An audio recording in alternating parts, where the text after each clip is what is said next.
might still use proof of work. Great.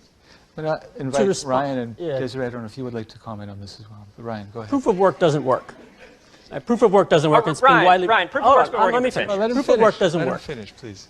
And in the early days of Bitcoin, there was a whole group of developers that broke off to create other assets, XRP being one of them, that doesn't use mining, that's cheaper from an energy perspective than Visa, and already scales to 1,500 transactions a second. A lot of these problems have already been solved. The challenge for adoption comes back to policy. The policy uncertainty around some of the assets has limited adoption, particularly here in the US. And I'm speaking from Ripple and XRP because we use that asset because it's a half a cent per payment. It's basically free. It scales, and it's efficient. So 1,500 transactions a second at nearly no energy burn. So we're at a point today where there are real solutions to all of these challenges that already exist. Policy has become the challenge. And we heard on the first panel that around centralization on China, and this is going to be a hard pill for Peter to swallow.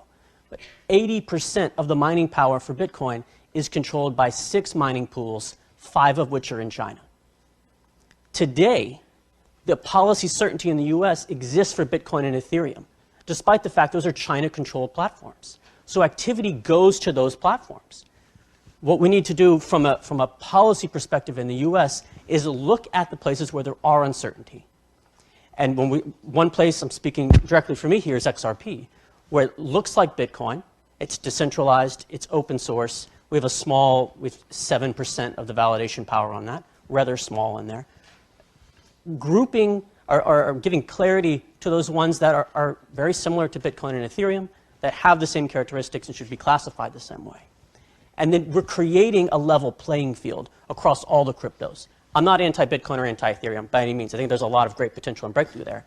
But we need to have a level playing field so the market can pick which ones they want to use and not be, as today they are, hindered by regulatory uncertainty.